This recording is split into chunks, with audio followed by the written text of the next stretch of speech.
네, 정치권 이슈 살펴보겠습니다. 이낙연 민주당 대표가 꺼내든 전직 대통령 사면론, 여진이 좀 있습니다. 당 내부에서 논란이 커지고 있는 가운데 국민의힘은 대통령과 이낙연 대표의 책임론을 꺼내들면서 공세 수위를 높이고 있습니다. 네, 안철수 국민의당 대표가 서울시장 후보 지지율 1위에 오르면서 제1야당인 국민의힘의 고심도 깊어지고 있는데요. 관련 정치권 이슈 최민희 전 국회의원, 이상휘 세명대 교수와 함께 짚어보겠습니다. 어서 오십시오. 안녕하십니까? 네, 사면론 저희 먼저 이야기를 해볼 텐데 글쎄요, 처음엔 연초에 나왔던 것보다는 조간을 보고 인터뷰 내용들을 좀 봐도 좀 가라앉는 분위기 같았는데 다시 좀 불이 붙고 있는 상황인 것 같습니다. 과연 어떻게 봉합이 될지도 궁금하긴 한데요. 어떻게 전망을 하시는지 최 전 의원께 먼저 들어볼까요? 어떻게 전망을 좀 하십니까? 아니 우선 대통령 사면과 관련하여 대통령 책임론이 말이 됩니까? 그러니까 저는 지금 국민의힘이 지지율이 좀 오르신다고 너무 하신다는 생각이 듭니다. 왜냐하면 이낙연 대표가 사면론을 얘기했다고 해서 왜 이낙연 대표 보고 뭘 책임지라는 겁니까? 사면의 최종적인 결정은 대통령께서 하시는 거고 네. 그리고 사실 이 사면 분위기를 이끌어낸 최초의 공은 누가 쏘아 올렸냐? 김종인 위원장이 쏘아 올리셨죠. 느닷없이 12월에 네. 이제 원래 12월 9일이면 박근혜 전 대통령 탄핵 4년째가 되지 않습니까? 예. 그러니까 그때 맞춰서 사과하시겠다고 했다가 그 후로 뭐 당내에 좀 이견이 있어서 이렇게 조율 과정을 거쳤는지 그 이후에 그 사과를 하셨어요. 두 전직 대통령에 대해서. 그런데 예. 그게 당시 상황과 맞물려서 주목을 못 받았죠. 예. 그래서 이 공은 김종인 위원장께서 쏘아 올린 공인데 예. 저는 이제 이낙연 대표가 공세적으로 사면론을 꺼내들면서 김종인 위원장이 좀 주도권을 뺏기셔서 불쾌할 것 같아요. 그런데 이게 뭐 좀 불쾌하시다고 이런 식으로 대통령 책임론을 들고 나오는 게 저는 논리적으로 앞뒤가 안 맞아서 이러시면 안 된다. 그래서 그냥 김종인 위원장이 애초에 시작한 공인이 좀 슬기롭게 잘 해결하셨으면 좋겠고 이낙연 대표는 사실 책임을 진다면 그렇게 지는 거 아니고요. 야당이 책임을 물을 건 아니고 민주당 당원과 지지자들로부터 많은 비판을 받고 계시거든요. 근데 왜 그 분위기에 국민의힘이 편승하는 건지 입장이 다른데 저는 이해할 길이 없습니다. 이거는 이제 김종인 비대위원장이 쏘아 올린 공이라고 말씀을 해주셨고요. 이상희 교수께서는 어떻게 좀 반박을 주시겠습니까? 글쎄요. 1975년도에 조세희 작가가 쓴 난장이가 쏘아 올린 작은 공이라는 게 있지 않습니까? 난장이가 못 가진 자고 거인으로 비유한 사람이 가진 자. 이게 일종의 자유와 평등에 대한 어떤 대립적 갈등 구도, 그에 대한 해결책을 제시한 그런 소설책으로 기억이 되는데 그 1975년도에 쓴 난장이 쏘아올린 공과 지금 이낙연 대표가 쏘아올린 공은 어느 정도 다르면서도 좀 같은 결이 있는 것 같아요. 지금 현재로서는 이 공 자체가 일종의 진영 간 좌파, 우파, 진보와 보수, 전직 대통령을 두고 여기에 대해서 어떤 갈등이 있었고 여기에 대한 갈등에 대한 해결책이 뭔가 이걸 사실상 화두로 던진 걸로 봐야 됩니다. 그런데 뭐 말씀하셨습니다마는 대통령 책임론도 나오고 여권 분열론도 나오고 여러 가지 나옵니다마는 실질적으로 이낙연 대표가 쏘아 올린 공과 그다음에 김종인 위원장이 작년에 이야기한 쏘아 올린 공은 근본적으로 질적인 면에서 엄청난 차이가 있죠. 상징성에서도. 야권의 입장에서, 즉 김종인 위원장의 입장에서야 이 말은 충분히 할 수도 있고 여기에 대해서 여러 가지 형태로 변환시킬 수도 있습니다. 그러나 지금 180석 가까이 되는 여당의 대표인 이낙연 대표, 또 여기에 대권 주자로 유력하게 거론되는 분이고 이분이 이야기하신 대통령에 대한 전직 대통령에 대한 사면은 그 의미가 사회적으로 미치는 또 정치적으로 미치는 파장이 클 수밖에 없다라고 이야기가 됩니다. 그러면 대통령 책임론은 왜 나오느냐 그러면은 이 사면권이라는 것이 뭐 다 아시다시피 한본합의 법전부터 시작해서 우리나라 같은 경우에는 삼국 사기에도 언급되는 아주 수천 년의 전통을 가지고 있는 제왕적 사면권입니다. 소위 말해서 네 죄는 내가 알렸다, 내가 용서하겠다 이것 아니겠습니까? 그래서 사면에 대한 가장 최종의 결단은 대통령이 있고 지금까지 우리 역사가 그렇게 해왔습니다. 그렇기 때문에 이낙연 대표가 그것을 잘 알고 있는 분이 과연 청와대가 교감 없이 이렇게 이야기가 나왔겠느냐라는 그런 점에서 여기에 대한 오해와 여기에 대한 이유가 출발이 되는 것입니다. 그런 어떤 합리적인 이유가 있기 때문에 그러면은 여당 대표와 책임 없이 그렇게 얘기를 했다라고 믿을 수가 없기 때문에 그럼 예. 교감이 있다 그러면은 여기에 대해서 여러 가지 파장이 일어나는 데 대해서 대통령이 여기에 대해서 소위 말해서 좀 교통정리를 해야 될 것이 아니냐. 예. 그래서 그 책임론이라는 것은 이 말에 대한 근본적인 배경과 여기에 대해서 진위가 뭐냐라고 묻는 거예요. 네. 근데 책임을 어떻게 그렇게 집니까? 책임이란 거는 예를 들면 제가 지금 여기서 말을 아주 잘못했어요. 그럼 그 말 잘못한 데 대해서 책임져라. 그러니까 구체적인 행위에 대해서 책임지라고 해야 예. 책임을 지는데 이건 1월 14일이 박근혜 전 대통령 대법원 선고일이에요. 예, 예. 대통령께서는 이미 답을 하셨어요. 이 사면 얘기가 처음 나온 게 아니거든요. 친박 의원들 중심으로도 나왔었고 야당 쪽에서 계속 나왔죠. 그랬을 때마다 대통령께서는 법적 절차가 끝나지 않은 상태에서 사면은 언급할 수가 없다는 입장이셨고 예. 그게 법적으로 맞는 거죠. 그래서 이미 답을 했기 때문에 답할 게 없는 거고요. 예. 그러니까 1월 14일 이후에 본격적으로 저는 이 사면과 관련한 얘기가 야당에서도 나올 거라고 생각합니다. 지금은 박근혜 전 대통령의 대법 결과가 안 나오다 보니 아직 안 나왔잖아요. 근데 다들 조심스러운 거고요. 예, 예. 그리고 대통령께서 사면권을 문재인 대통령만 가지고 있었다? 아니죠. MB나 박근혜 대통령은 사면권을 측근을 위해서 쓰셨습니다. 그런데 문재인 대통령께서 원칙대로 하려고 애를 쓰시는 건데 저는 되게 이상한 게 과거에 박근혜 전 대통령이나 이명박 전 대통령이 사면권을 쓸 때 무슨 왕조시대 얘기가 안 나왔거든요.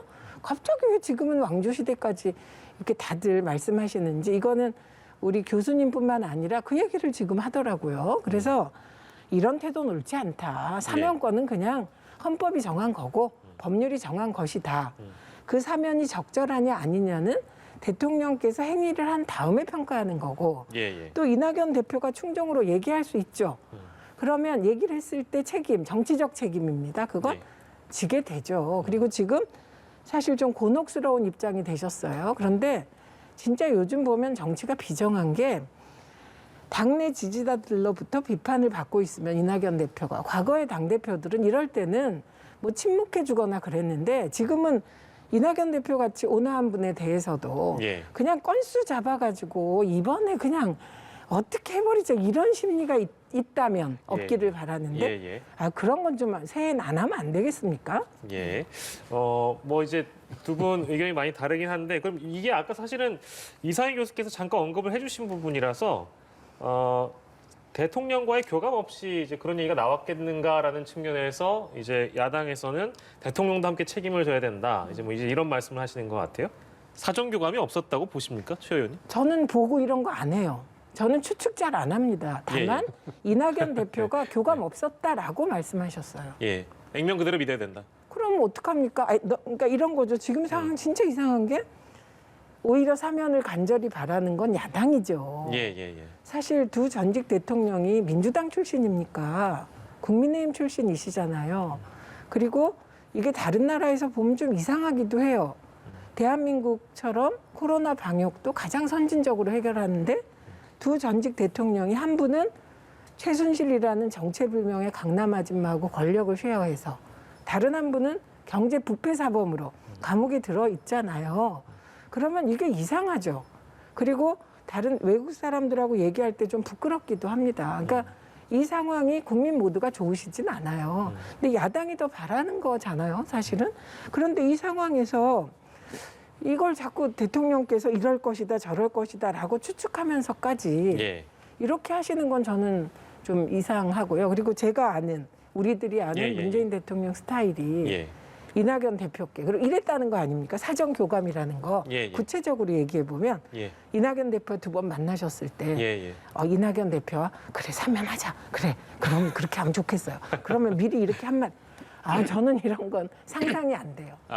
그렇지 않았을 것이다. 네, 대통령 스타일상 되게 신중하고 아마도 예. 1월 14일 날 박근혜 전 대통령이 선고가 나지 않습니까? 뭐 이 정도의 태도, 과거 연장해서 예. 그러셨을 것 같습니다. 요즘은 좀 짧게 그럼 최 의원께 드리고 다시 이상희 교수께 드릴 텐데 그 대통령의 스타일이 그렇지 않았을 것이다라고 말씀하시면 대부분의 이제 언론의 그 해석은 이낙연 대표의 그 성정이나 스타일을 봐도 교감 없이 말씀하실 분은 아니다. 그러니까 돌다리도 두들겨보고 건너실 분인데 어떻게 그때 시기도 새 벽두에 사면론을 이낙연 대표가 교감 없이 할 수 있는가? 할 수 있죠. 이 질문을 이제 많이 던지는 것 같습니다. 네, 근데 그 언론에 대해서 저는 답할 수 있어요. 할 수 예. 있습니다. 할 수 있다. 왜냐하면 이제 이미 새해 들어서면서 문재인 대통령께서 중심에 서시기보다는 이제 대권 후보들 중심으로 이 국면은 넘어가게 돼 있습니다. 예. 다만 재보궐선거가 있기 때문에 그 시기가 재보궐선거 이후가 되겠죠. 예. 그런데 이미 대권 레이스는 시작됐고 지금 윤석열 총장은 본인이 정치하겠다는 건지 안 하겠다는 건지 모르지만 언론에 의해서 계속 불려나오고 있지 않습니까? 예. 그런 상황이기 때문에 저는 이낙연 대표는 당대표이면서 동시에 대권 후보시잖아요. 그렇기 때문에 충분히 자기 정치를 할 수 있다.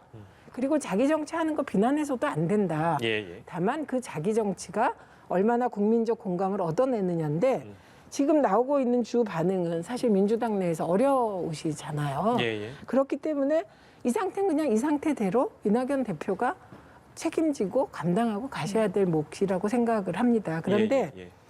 저는 그 사전 교감을 했다 안 했다 이것을 계속 사실 이렇게 계속 질문하는 이유는 예. 대통령을 끌어들이기 위한 것이라고 생각해요. 예. 그런데 대통령께서는 1월 14일 선거 이후에 답을 하셔도 하지. 예. 그 박근혜 전 대통령이 아직 사면 자격도 못 갖췄는데 답을 하실 리는 없다. 예. 이렇게 판단한다는 것이죠. 알겠습니다. 이 일단 사전 교감이라는 부분이 했다 하지 않았다 이 부분 굉장히 사실 중요합니다. 굉장히 중요한 부분이고 국민들에게 미치는 정치적 사회적 파장이 크기 때문에 아마 언론들이 이 부분에 대해서 아마 집중적으로 취재를 하고 언론 보도 기사를 아마 쏟아내지 않느냐 이렇게 봅니다. 그런데 사실 우리가 평론을 할 때 뭐 어떤 첩보적 상황을 가지고 평론을 할 수도 있습니다만은 평론을 하고자 하는 가장 중요한 이유는 객관적인 어떤 상황이라든가 주위의 정황들을 보고 이렇게 평론을 하는 것이죠. 그래서 이런 말이 있습니다. 우리가 흔히들 이야기할 때 메시지가 불리하면 메신저를 공격한다는 그런 말이 있지 않습니까? 예. 그런데 그건 이제 다른 의미로 해석하자면은 메신저를 보면 메시지를 알 수가 있다라고 이야기를 합니다. 그래서 이건 왜 제가 이런 말씀 드리냐 그러면은 이낙연 대표의 입장과 문재인 대통령의 입장을 보면 이 메시지에 대해서 대체적인 정황을 알 수 있을 것이다라고 봅니다. 첫 번째, 문재인 대통령의 입장에 대해서 현 정국에 대해서 어떤 입장일까라고 보는 건데 저는 좀 이렇게 긍정적으로 좀 보고 싶습니다. 사실상 문재인 대통령이 어떤 한 진영의 대통령이 아니지 않습니까? 대한민국의 대통령이다. 이렇게 본답니다. 그런 지금 현재의 국정 상황, 이 국정의 난맥, 소위 문재인 정부가 출범하면서부터 시작해서 계속해서 사회적 정치적 갈등이 깊어졌지 않습니까? 더군다나 코로나 갈등으로 코로나 사태로 인해서 지금 국론이 굉장히 분열되는 그런 상황이고 여기에서 대통령 입장으로서는 이 부분을 봉합하고 싶은 마음이 상당히 있을 거라고 저는 봅니다.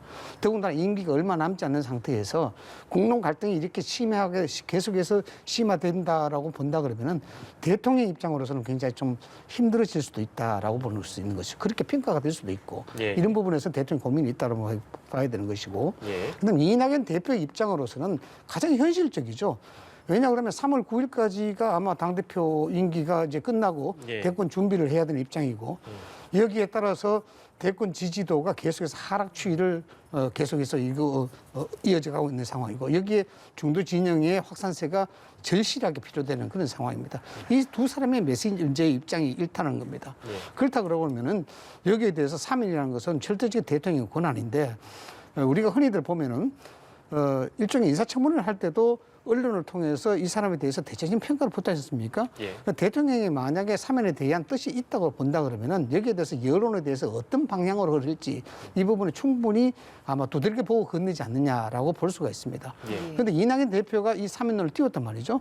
그런데 재밌는 것은 청와대에 나오는 그 메시지를 보면은 예. 어느 정도 맥을 읽을 수가 있습니다. 어떤 맥이냐 그러면 여기에 대해서 완전한 거부. 그러니까 사전에 타입이 안 됐기 때문에 일방적으로 나온 메시지라는 그런 어떤 답이 그런 답을 이야기하는 결이 아니었어요. 여기에 예. 대해서 침묵을 했습니다. 물론 그럴 수도 있지만은 그런 결들을 이런 정황들을 봤을 때 저는 아마 사전 교감이 충분히 있었지 않느냐라는 그런 생각을 하는 겁니다. 잠깐만요. 예, 말씀하십시오. 제가 그 평론 자세에 대해서 말씀하시니까 한 말씀 드리겠습니다.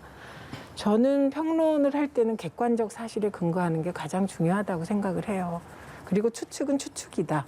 그리고 추측은 틀릴 수도 있다. 이런 전제가 있어야 되고요. 말씀하신 것 중에 문재인 대통령 들어서 갈등이 더 심화됐다. 저 동의하지 않습니다. 박근혜 전 대통령 때 더 심했죠.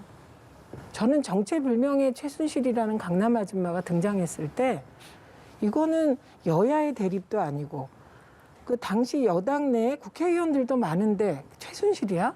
저는 이게 분노의 폭발 지점이었다고 생각하고 갈등이 여야가 아니라 그 당시 여당 당내의 갈등이 더 심해서 그런 전제는 동의하기가 좀 어렵습니다. 그리고 그 대통령과의 교감설이 사실은 증명되려면 당사자들이 증명해줘야 돼요. 예, 예. 이랬을 것이란 추측에 불과하거든요. 가장 중요하게 이낙연 대표가 사실 당내에서 되게 어려운 상황이 됐잖아요. 그런데 교감 없었다라고 몇 번을 얘기하셨어요. 예, 예. 그리고 저는 이낙연 대표가 한 가지는 성공했다고 생각합니다. 이슈가 완전히 사면으로 전환됐어요. 그러니까 지금은 민주당 당내의 반발이 심하기 때문에 이낙연 대표가 어려우시겠지만 그 행보를 보면 이건 내 소신이다, 충정이다 이렇게 얘기하고 계시거든요. 예. 그러니까 이거는 대통령께서 침묵하신 건 당연하고 1월 14일 이후까지 저는 침묵하실 거라고 보고요. 그리고 이낙연 대표는 계속해서 아마도 이건 나의 신념이다 이렇게 말씀하시기 때문에 예, 예. 통합을 위한 이런 행보는 계속 가져가실 것 같습니다. 예. 당장 좀 여러 가지 목소리가 나오는데 좀 가장 좀 시선이 쏠리는 부분이 이제 문 대통령의 입장을 좀 밝힐 것인가 이 부분인 것 같습니다. 보수 야권에서도 계속해서 좀 입장을 밝히라라는 목소리가 좀 커지고 있는데 신년 회견에 눈길이 좀 쏠립니다. 글쎄요. 신년 회견에서 과연 문 대통령이 관련해서 입장을 밝힐까요? 신년회견에서는 대통령이 여의도 정치에 어느 정도 발을 담그는 그런 모습들을 굉장히 배척하는 그런 형태가 아마 될 거라고 봅니다. 왜냐 그러면은 임기 집권 후반기에 들어서면서 실질적으로 역대 정권이 다 그래왔습니다만은 정치에 뭔가 같이 얽혀지는 그런 모습들을 굉장히 싫어합니다. 그래서 정책 위주로 간다. 물론 오늘 아침 언론 보도에서도 탈정치를 선언할 것이다. 문재인 대통령이 그런 어떤 행보를 보일 것이다라고 추측 기사가 나왔습니다만은 결론적으로 말씀을 드리자 그러면 대통령 사면에 대해서 여기에 대해서 대통령이 이야기할 것이냐에 대해서는 저는 부정적으로 봅니다. 아마 얘기하지 않을 것이다. 여기에 대해서 사면에 대한 원론적인 뜻은 밝힐 수는 있으나 사면에 대해서 사면을 해야 된다 말아야 된다라고 어떤 극단적 표현을 쓸 경우에 여기에 미치는 파장이 굉장히 크다고 봐야 됩니다. 예, 예. 여기에 대해서 실질적으로 여의도 정치에 그대로 대통령이 끌려 들어가는 그런 형태가 되기 때문에 대통령 입장으로서는 사면에 대한 언급을 하지 않을 것이다 보는 것이 맞고요. 이낙연 대표 같은 경우에는 우리 최민희 의원께서 지적을 하셨습니다만 실질적으로 3월 9일까지 대표가 임기가 만료가 되기 때문에 끝나기 때문에 그 전에 뭔가 여기에 대해서 본인의 어떤 브랜드를 가져가야 되는 그런 부분이 있습니다. 그런 측면에서 본다 그러면 그 어떤 해석이 맞다고 봐야 돼요. 대통령 그거 없이 그냥 치고 나간다. 예. 이렇게 봐야 되는데 그러나 사면이라는 부분은 절대적인 대통령의 권한입니다. 사회 통합과 정치적 통합 이런 부분에 있어서 여기에 대해서 초법적인 권한을 행사하는 그런 부분이거든요. 그런데 예. 과연 그 부분을 그런 당대표 입장이기는 하나 그런 대통령이 교감없이 이렇게 했겠느냐라는 그런 부분입니다. 그렇기 때문에 더욱더 청와대 입장으로서는 이미 여기에 대해서 여론의 기류를 봤지 않습니까? 당내의 어떤 분란이 심해지는 상황이고 또 소위 말하는 친분들의 어떤 반발도 굉장히 부담되는 상황이기 때문에 예. 여기에 대해서 언급하는 그 자체가 대통령으로서는 정치 부담이다라고 볼 수밖에 없죠. 예, 알겠습니다. 저희 사면 얘기를 좀 길게 했습니다, 생각보다. 그래서 더 하실 것 같은데 저 한마디는 해야죠. 그러면 짧게 좀 신년 부탁드리겠습니다. 기자회견에서 할 것인가 말 것인가는 예, 신년 기자회견 날짜에 달렸다고 생각합니다. 예, 저는 1월 14일 박근혜 전 대통령 선고 이전에는 예, 법과 원칙을 중시하는 대통령께서 말씀하시기가 어렵다고 보고 그다음에 이 사면을 놓고 권한이 있는 사람이 할 수 있는 거는 말과 행동 두 가지죠. 예, 권한이 없는 사람은 말밖에 못하는 거죠.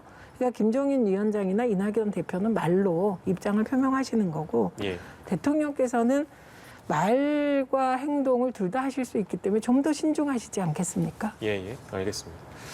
좀 지켜보시죠. 예. 사면 얘기를 저희가 생각보다 좀 길게 해서 시간이 두 분께 죄송한데 한 5분여 남은 것 같습니다. 선거 얘기하겠습니다. 일단 야권 단일화 두 분께 같은 질문을 드리기보다 이렇게 드리겠습니다. 이상희 교수께는 어떠한 방식의 보수 야권 단일화가 맞다고 생각하시는지 질문을 드리고 최 의원께는 어떻게 될 것 같냐는 질문을 좀 드리는 게 예상을 해달라고 말씀드리는 게 좋을 것 같습니다. 먼저 이성희 교수께 좀 드릴까요? 보수 야권은 이 단일화는 어떻게 진행될 것 같습니까? 어떻게 돼야 된다고 보십니까? 어느 정도 뭐 당내의 경선 방식에 대해서는 어느 정도 그 방식 자체가 정해진 것 같아요. 당원 20%, 일반 여론 80%에서 100%로 하는 건데 얘기를 들으니까 당내에서도 야권 전체적인 통합된 후보 단일화를 위해서는 아마도 100% 국민 경선으로 갈 수 있는 가능성도 크다. 예. 이런 방법들을 상당히 어떤 제한된 범위를 넘어서서 그렇게 대승적으로 좀 판단하고 있지 않겠느냐라고 그렇게 이야기 나옵니다. 문제는 지금 뭐 나경원 전 의원도 그렇고 오세훈 전 시장총도 그렇고 등등의 군수 후보들도 그렇고 과연 안철수 전 대표가 이 단일화에 대해서 승복을 하겠느냐라는 그런 부분, 이 부분이 굉장히 이제 관건으로 나오는데요. 예.